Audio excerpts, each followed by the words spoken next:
Yeah, huge win for the Sooners. Personally, kind of bittersweet because those are my people on the other side. And it's hard to play in such a big platform that means so much and is going to end somebody's season. So it was hard, but super proud of that staff and all that they've done. So really proud of Missy, specifically getting back here. She's dreamed of this for a long time and has gone through a lot to get here. So really happy for her. This team, I think it all started in the circle. It was KD that came out and really handled her business pretty well. Gave up a run, but that's expected. We answered back pretty quickly. And then we had Sam come in at a good matchup with their 3-hole, I believe, and just kind of let her ride it through. We're in elimination time now, so you do everything and anything you can. Just super happy for Sid Sanders and her senior year. What a wonderful memory to have with these home runs, and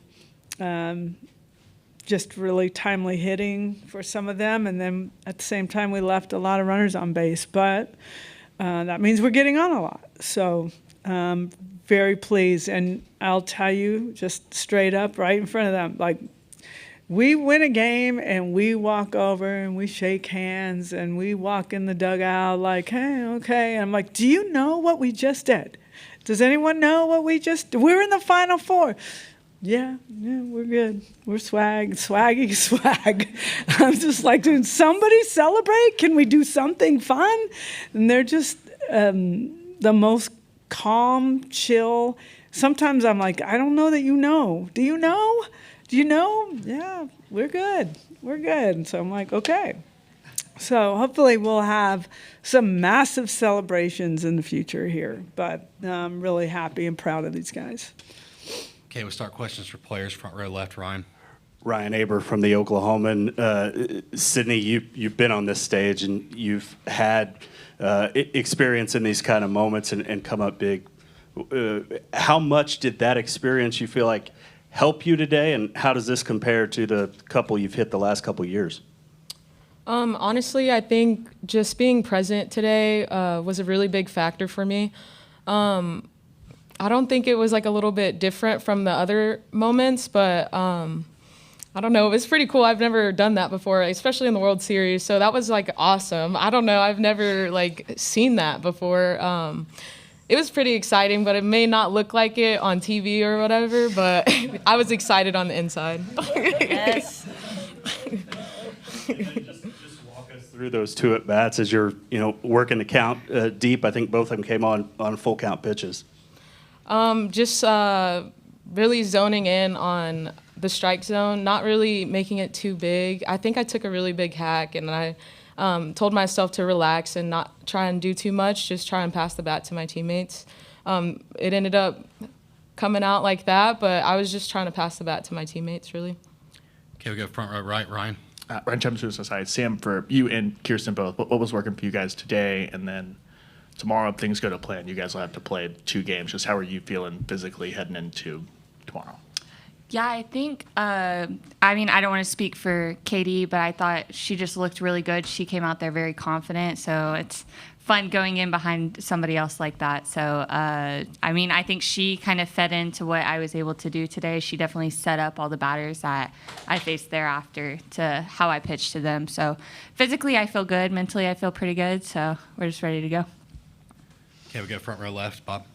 Bob Persbillo, Sooner Scoop. Sam, it's just a couple minutes since the end, but going up against Coach Glasgow now, just what he's meant to your career and how strange it is. You guys take very different paths, but now you're at the very same spot.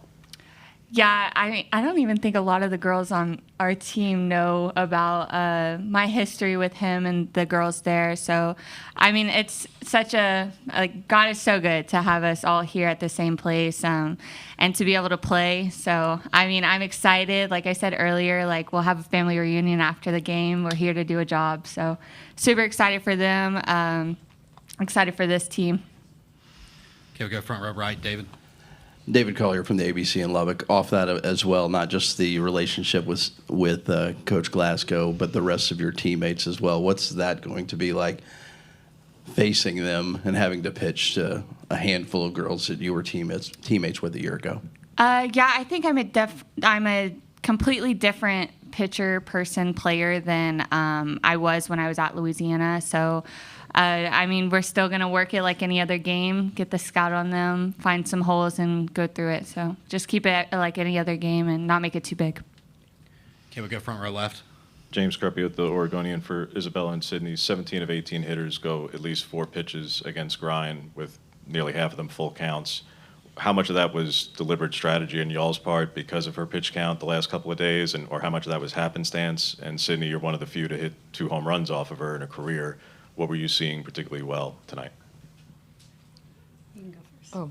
I honestly didn't even know that it was 3-2, if I'm being honest. I just treated it like it was a 0-0 count. Just trying to see ball, hit ball, not really thinking about working the count, just trying to see a ball big and hit it. It wasn't really trying to have a strategy. It was just luck of the draw today. That's all. Yeah, like Sid said, I was just taking one pitch at a time and just trying to hit a ground ball up the middle. No strategy behind it. So. Okay, second row right. Daniel Homrock, OU Daily. Sydney, you obviously have experience facing Landry Kennedy in the World Series. What do you remember just about those at-bats against her? A lot of spin. It was really 2 years ago. I try and live in the moment. I haven't, I have to see film again to really go back and watch and see what my bats look like. But just trying to keep it simple, keeping the same mindset, not really trying to do too much. Okay, we go front row left, Jenny. Jenny Carlson with the Oklahoman. To both Sydney and Isabella, going against a pitcher like Nyjah, obviously high level, but you guys have faced Pickens, you've faced Kavan. I mean, you've faced all these pitchers that are at the top of their game right now. How does that play in confidence-wise, or does it? Do you have to wipe it clean and start over against another great arm? I think just wiping it clean. I think every game is different, no matter how you look at it, whether you faced them 2 years ago, faced them the day before. I think everyone can bring a difference each game. So I think just taking it slow and really just having the mindset and being confident, I think we can go a long way with that. Yeah, I agree with what Sid said. Just clean slate. We got to take film on each pitcher we face, whatever team it is. And it's just a new challenge to face, and I think all of us are pretty excited. So. Okay, this will be last one for players. Second row left. Brett Taylor, KZI9 Sports, Eugene, Oregon. For any of the players that want to answer at the end of the game, obviously you and Oregon came together in a circle. I was just wondering what was said in that moment, and I guess when you see that level of mutual respect by two teams, what do you think that does to kind of maybe help grow the sport and show that camaraderie? I'll answer. When we come together with teams at the end of games, we're praying. So we're just thanking God for letting us just be in this moment, be in this sport for the day that he brings. So he's our fourth man in the fire, and he's there to support a lot of people, and we're just happy that we're part of the story that gets to glorify him. Okay, that'll wrap things up for players. Thank you. Is this refreshed? Yes, brand new. Promise. It's always I'm sitting hustling. here, I'm and hustling. I'm like, do I drink that? No, yeah, Because it's- normally we have bottles. No, it's fresh. We're on a budget. We're on a budget. All right, on that note, Jenny, front row left. Thanks, Nate. Patty, obviously, I know, like you say, the jubilation of this, but the turning of the page, and you now have to win 2 tomorrow, and probably would have to win both against Nyjah. What's the challenge in that? And I know you don't have a lot of players that have faced her, but you guys are obviously very aware of her as a coaching staff. How does that impact things? Yeah, JT's got a lot of work to get going on. I do, to someone's point, we talked about the amount of elite pitchers that we have faced and had some success with, and that's what we're going to live off of. We're going to have to make a few adjustments for sure, but I mean, we're fighting. We're fighting for our lives now, And that is what it's going to look like. It's going to be a fight on our side to say where we will not surrender for anyone or anything. So that's how we're going to approach it. Okay, front row left, James. James Hay, Oklahoma Sports Radio. Patty, your pitching, how's it set up for the next 2 games? You'll be playing 2 in a row to get to where you want to get. They didn't really have heavy workloads. I know the intensity was there, but how do you feel like it's set up for that doubleheader? I like where we're at. I have no idea how we're piecing it together quite yet, but everybody they're going to empty their tanks without question. Okay, we'll go front row right, Jesse. Jesse Crittenden, OU Insider. Patty, to ask you about Sid, who seems to have just a lot of big moments here in Oklahoma City. Just how nice, I mean, what do you maybe attribute that to, just her ability to have these big moments, and how needed was that today for this offense? Very needed for this offense. And Sid is exactly what you just saw. Very chill, very easygoing, does not get affected by much of anything. So just getting her swing on that grind is tough. She is tough, and definitely facing her will help us tomorrow.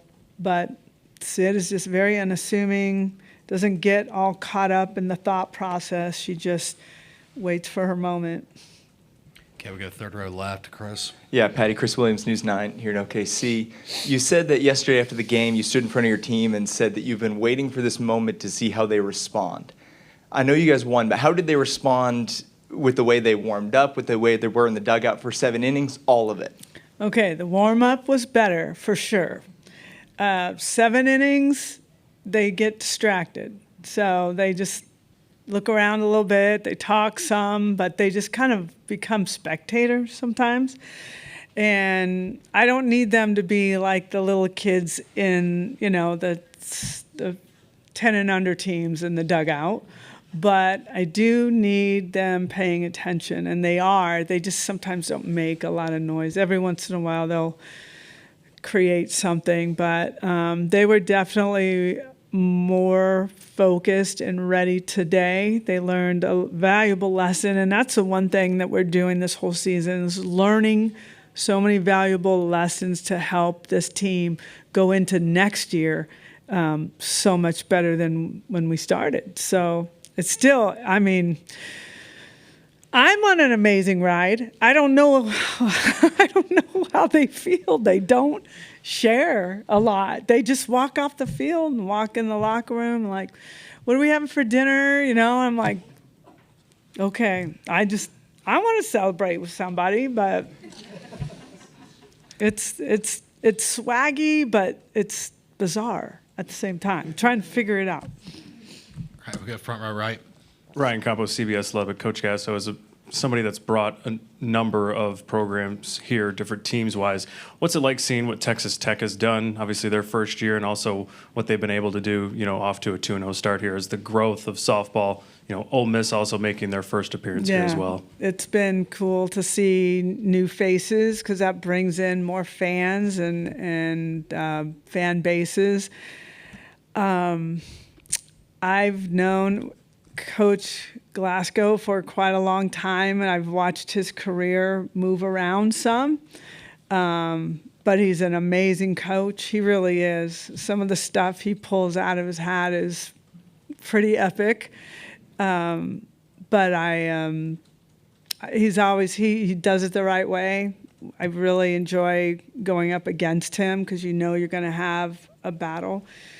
Ole Miss, same thing. Hey, I was also a member of the Big 12 for 30 years. So to see a Big 12 team get in here that's a new name is really, really cool for the Big 12 as well. So Ole Miss just got on that hot run, and sometimes it's fun to follow those underdogs or that Ole Miss that way. And the experience when you have a team that comes to the World Series, and that's why I'm really excited for Missy, because she really worked hard to try to get her standard and my standard are very similar.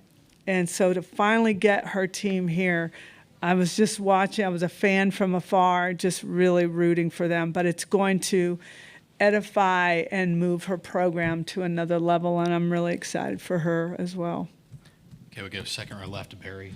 Yeah, Barry Trammell, Tulsa World. Patty, what's more impressive, winning 4 straight World Series or 9 straight elimination games in the World Series? Say that one more time. What's more impressive, winning 4 straight World Series like you've done or winning 9 straight elimination games in the World Series? I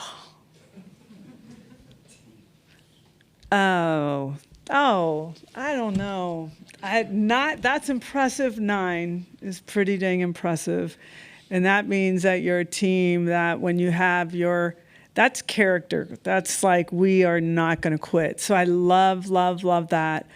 But it's also nice raising a trophy and taking an easier route. But I do respect the fact that our team fights their tail off to the end. Okay, we go front row right. Coach David Collier from the ABC in Lubbock. How do you mentally prepare Sam for a moment like tomorrow when she's going up against a coach that she played for a handful of years?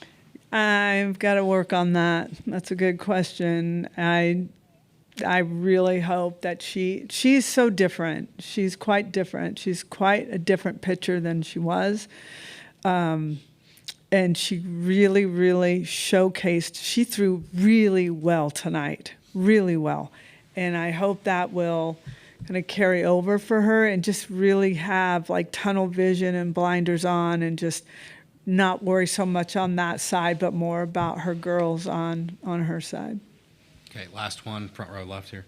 James Kirby with the Oregonian. Patty, I'm sure you don't relish eliminating Missy in Oregon the last 2 seasons at all. No. But you mentioned wanting to see her success. Yeah. She's also 30 days from a contract year. How important is it to you to see her and all your former assistants, but her specifically, get an investment from Oregon, a commitment from them over the next 30 days Thank to you for sustain asking that what question. Yes. she's built? If you aren't investing in Melissa Lombardi, then you're not paying attention. So not only is she a great coach and very organized and a hustling staff that recruits really well, but she's an extreme professional and does it the right way, treats her players the right way, expects just hard work on the field, but also just, I don't know, her players walking through the line were very grateful for the game that we had, wished us luck. Like this, she just does it the right way. She is turning girls into women, and that's what we've done at OU. That's what she was when she came to OU, was a girl that turned into a woman. Now she's doing the same thing. So she's one of the best out there, and there's no question about that. Okay, that'll wrap things up for Thank you, Oklahoma. guys.